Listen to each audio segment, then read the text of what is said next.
direct des courses avec la Fédération Anjoumaine Centre-Ouest et Oxygène Radio. Alors, monsieur le président, dites-moi, vous avez déjà eu des courses hier, puisqu'en fait, pour vous, ça dure sur un week-end. Voilà, bonjour à tous pour commencer. Et puis, ça dure sur 2 jours. Hier, on courait, donc samedi. On a eu un temps, ce qui est un petit peu bizarre à Beaupro, parce qu'on a toujours le soleil. On a eu quelques averses en début d'après-midi, mais on a quand même réussi à faire un très bon résultat. On avait 85 partants et on a fait un pari mutuel de 51 000 €, ce qui est déjà bien. On se rend compte qu'ici, vous avez une équipe de bénévoles qui est très dynamique. Alors oui, ça je tiens à le préciser et surtout les remercier pour leur travail sérieux et efficace. On est une quinzaine et on s'occupe déjà depuis les courses à partir du mois de mai, de l'arrosage automatique. On a une piste qui est reconnue par les professionnels de très bonne qualité. On court dans un cadre merveilleux, un cadre verdoyant avec le château. Et vraiment l'équipe de bénévoles, je tiens à les remercier parce que c'est beaucoup de travail. Vous avez des bénévoles, de jeunes bénévoles qui intègrent votre association et également vous souhaitez avoir d'autres bénévoles. Voilà.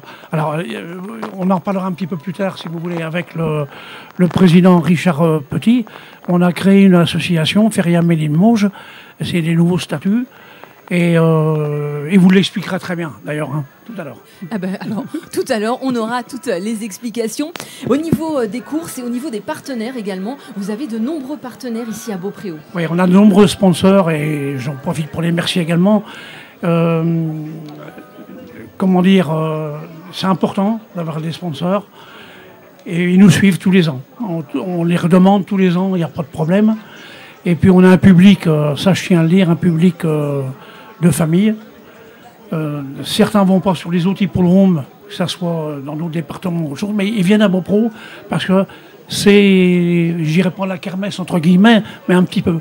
On vient, depuis qu'on est petit, on vient aux courses à Beaupréau. Oui, oui. Et de génération en génération, ça perdure. Et on se rend compte vraiment, c'est totalement intergénérationnel. Il y a encore 1 heure, 2 heures, ça arrivait tout doucement. Mais alors là, ça y est, c'est la folie ici. Oui, on va arriver à peu près, si on se base sur les chiffres des autres années, environ à 10 000 personnes sur les 2 jours. Ce qui est formidable, parce qu'on a été longtemps classé premier en moyenne d'entrée par réunion dans toute la France, hormis Paris, bien sûr.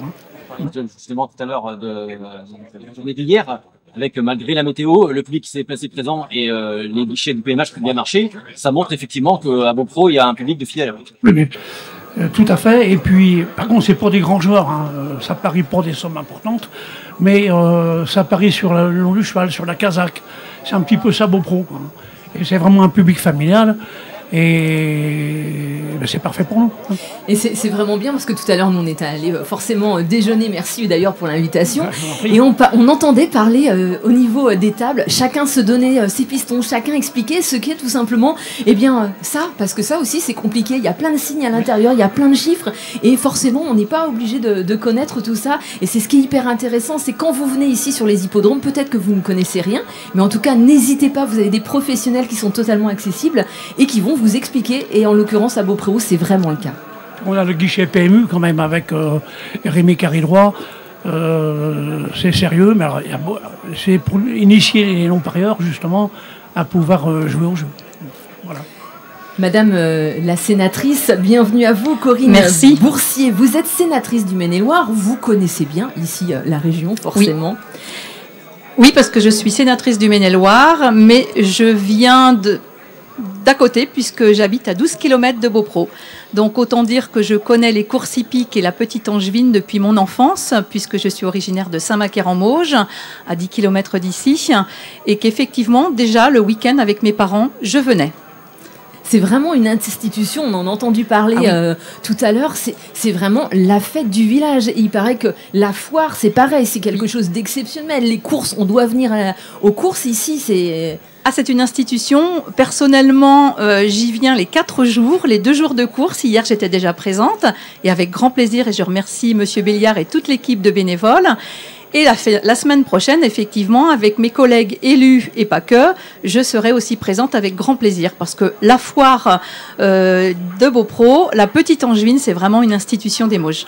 Ah oui, on l'entend dans vos voix, on le sait, c'est vraiment quelque chose. On y est très attaché. Ah, ça c'est clair, on est d'accord. Dites-moi, vous êtes sénatrice de Maine-et-Loire, mais surtout vous êtes détachée au monde du cheval également. Alors, j'ai intégré récemment, puisqu'en février, je suis élue depuis l'année dernière, au mois d'octobre, donc sénatrice. Je suis aussi conseillère départementale du Maine-et-Loire. Et effectivement, j'ai intégré en février le groupe d'études sur le cheval. Pourquoi ?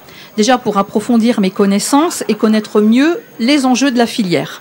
Ce groupe s'intéresse à tout type de chevaux, que ce soit les chevaux de trait, de loisirs, de course et de compétition.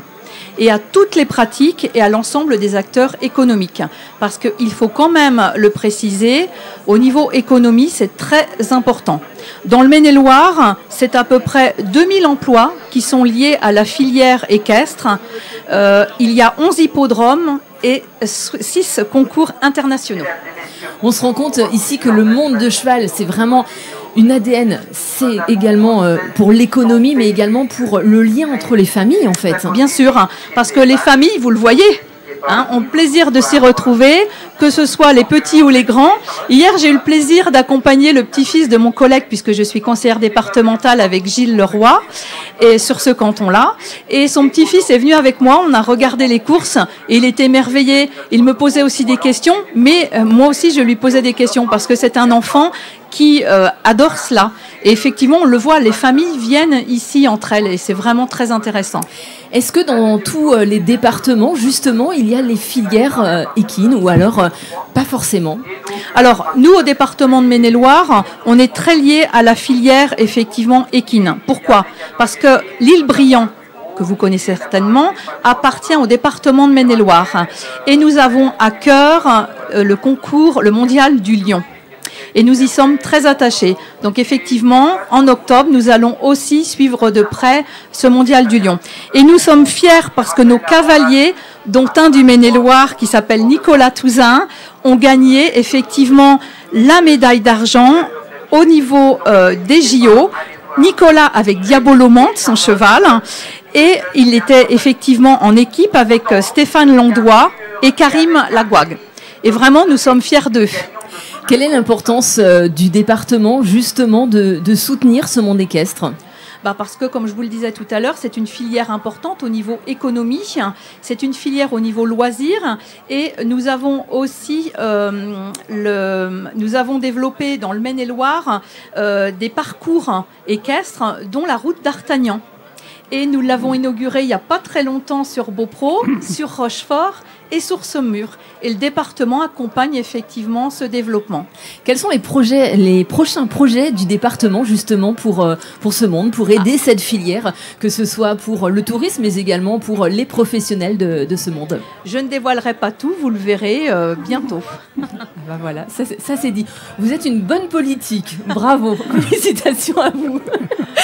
Monsieur le Président, vous êtes fier, vous aussi, d'avoir des élus qui représentent justement ce monde équestre et qui viennent justement sur votre hippodrome. Bien sûr, on s'entend d'ailleurs très très bien avec les élus, et il le faut.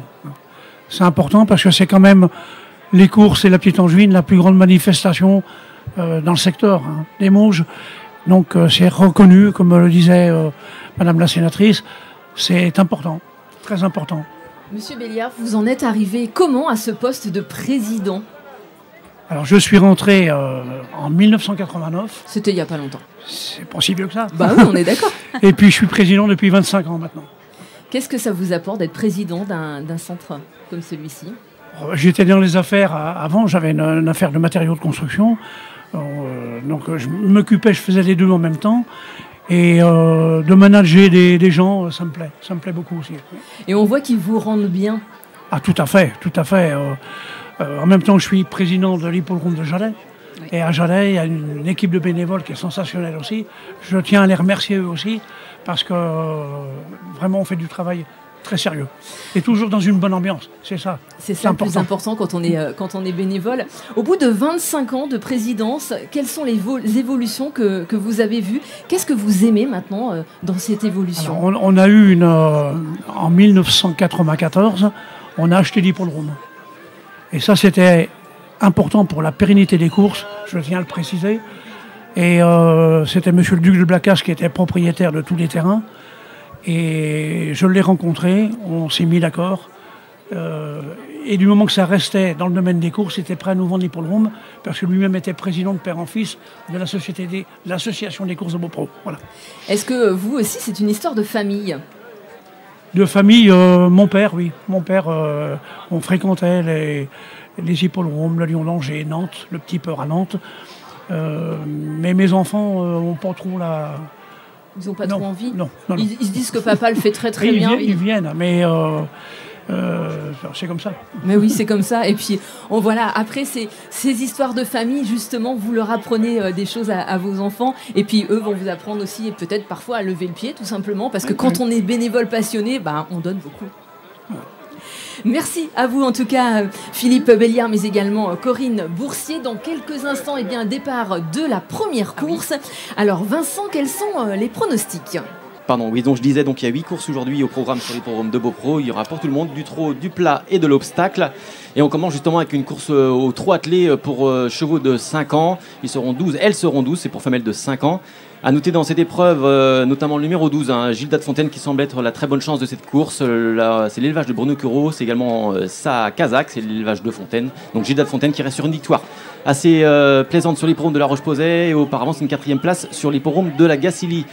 Pour contrer ce favori logique, le numéro 8, c'est Jamaïque Ney, présenté par la famille Cognier, Gérard l'entraîneur et Bernard le driver. Cette Jamaïque Ney très régulière qui reste sur 2 secondes place. C'était du côté de Graigne ou encore du côté de Compiègne. Et pourquoi pas tenter une surprise avec le numéro 10, c'est Javad Folio qui défend l'entraînement et la Kazakh de Bernard Mascle. Une jument plus connue en début de carrière dans la discipline du trot monté, mais qui semble s'assagir et qui reste sur une 5e place dernièrement à l'attelage. Et ça pourrait être pourquoi pas la belle surprise de cette épreuve, Mélanie. Vous l'avez compris, dans quelques instants, le départ de cette première course ici du côté de Beaupro. Ce sera le prix Chauvat SA, tant qu'à nous. Et bien on se retrouve dans quelques instants.